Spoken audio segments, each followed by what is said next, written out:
ब्रह्मा जी कहते हैं कि नारद जी, इस प्रकार मैंने तुम्हें भगवान शिव जी के इस दिव्य चरित्रों को श्रवण कराया, अब तुम्हारी और क्या सुनने की इच्छा है। तब नारद जी ने कहा कि हे ब्रह्मदेव, आपने भगवान शिव जी के सुंदर सुंदर चरित्र को, कथा को मुझे श्रवण कराया। अब मैं तो आपसे यह जानना चाहता हूं कि हमने सुना है कि भगवान शिव जी के तेज से जलंधर नाम के असुर की उत्पत्ति हुई, तो आखिर भगवान ने अपने ही अंश से उत्पन्न होने वाले उस जलंधर का कैसे वध किया, यह सारी कथा सुनाने की आप हमें कृपा करें। ब्रह्मा जी कहते हैं कि नारद जी, इस विषय में मैं तुम्हें सनकादि मुनीश्वरों और वेद व्यास जी का प्रसंग सुनाता हूं। यही प्रश्न एक बार वेद व्यास जी ने सनकादि मुनीश्वरों से किया था।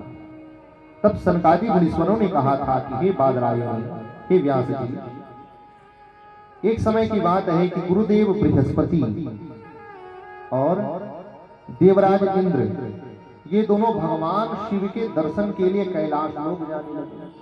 इनके मन में इच्छा हुई कि बड़े दिन हो गए शिव जी का दर्शन नहीं किया गया, इसलिए जा करके भगवान शिव जी के चरणों में प्रणाम करके उनका हम दर्शन कर लें। ऐसा विचार करके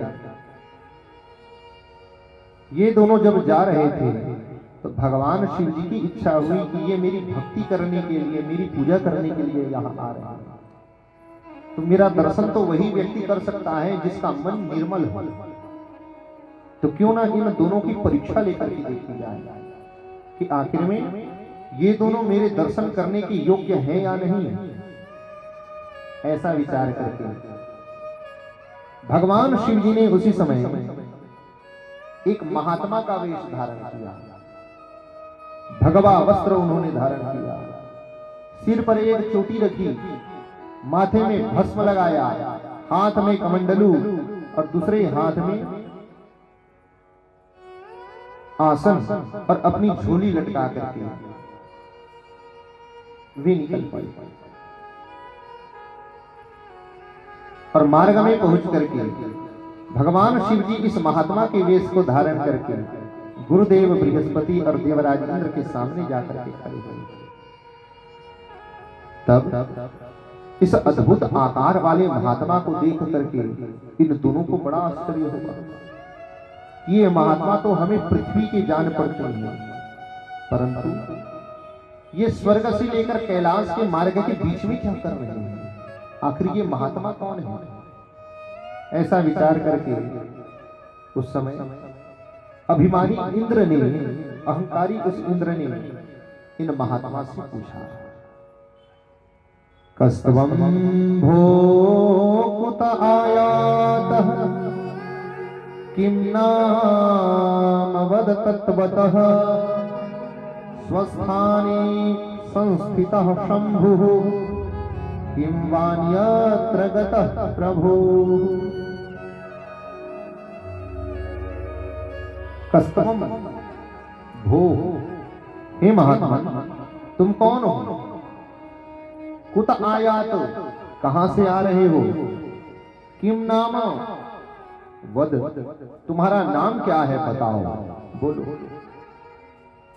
अरे, और तुम हमारे मार्ग में आकर के हमारे मार्ग को रोक क्यों रहे हो, और इस रास्ते पर तुम क्या कर रहे हो, क्योंकि यह तो स्वर्ग का मार्ग है और सशरीर कोई व्यक्ति स्वर्ग को प्राप्त नहीं कर सकता, तो यहां तुम क्या कर रहे हो।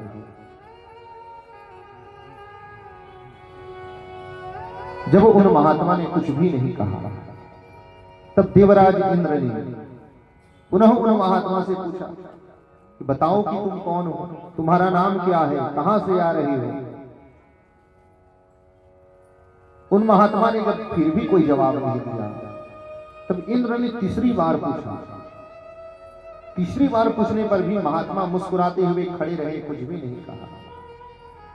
तो देवराज इंद्र को आया क्रोध, और क्रोध में आकर के वह देवराज इंद्र कहने लगा कि अरे दुर्मति, मैं वही देवराज इंद्र हूं जो देवताओं पर शासन करता हूं, स्वर्ग में निवास करता हूं। और बार बार मेरे द्वारा सवाल किए जाने पर भी तुम उत्तर नहीं दे रहे। लगता है कि तुम्हें मेरा भय नहीं है। मैं वज्र को धारण करने वाला वह इंद्र हूं और इसी समय इस वज्र से मैं तुम्हारा नाश कर दूंगा।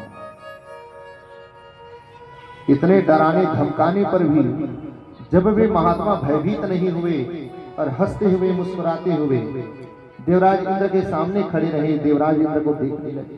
शिव जी की माया है। तब देवराज इंद्र को और क्रोध आया और अपना वज्र उठा करके जैसे ही मारने के लिए तैयार हुए, तब महात्मा वेशधारी भगवान शिव को आया क्रोध। क्रोध में आने पर भगवान शिव जी ने उस महात्मा के वेश को छोड़ा और छोड़ करके एक विकराल महाकाल के रूप को उन्होंने स्वीकार किया। उन्होंने अपनी सारी जटाएं खोल दी, हाथों में त्रिशूल धारण कर लिया और भगवान शिव जी ने अपने तीसरे नेत्र को भी खोल दिया। ऐसे भयंकर क्रोध से युक्त भगवान शिव जी को जब बृहस्पति और देवराज इंद्र ने देखा तो भय के मारे वे कांपते हुए देवगुरु बृहस्पति उसी समय भगवान शिव के चरणों पर गिर पड़े और उनके चरणों में गिर करके वे बारंबार भगवान शिव जी की स्तुति करने लगे। भगवान शिव जी से कहने लगी कि हे प्रभु, आप ही इस समस्त जगत के एक एक तत्व में विराजमान हैं। अग्नि भी आपसे ही उत्पन्न है, जल भी आपसे उत्पन्न है, पृथ्वी भी आपसे उत्पन्न है, आकाश भी आपसे उत्पन्न है और वायु भी आपसे उत्पन्न है। यह पूरा संसार का निर्माण आपने ही किया है और इस संसार में रहने वाले एक एक जीव भी आपने ही तो निर्मित किया है। आप ही इस पूरे जगत के जगत आधार है, जगत पिता है, जगत माता है। आपके सिवा कोई दूसरा तत्व नहीं है। आप अपने क्रोध को शांत कीजिए और देवराज इंद्र ने आपका जो भी अपमान किया है, इनकी उस अपराध को क्षमा कर दीजिए। जब देवगुरु बृहस्पति ने बारंबार क्षमा याचना की तो क्षमा याचना करने पर भगवान शिव प्रसन्न हो गए। प्रसन्न होकर उन्होंने देवगुरु बृहस्पति से कहा कि बृहस्पति, तुमने इंद्र को जीवन दान आज प्रदान किया है, क्योंकि यदि आज तुम नहीं होते और मेरी स्तुति नहीं करते तो मैं अपनी क्रोधाग्नि से इस इंद्र को जला करके भस्म कर देता। और तुमने इसे जीवन दान किया है, इसलिए आज के बाद तुम्हारा एक नाम होगा जीव।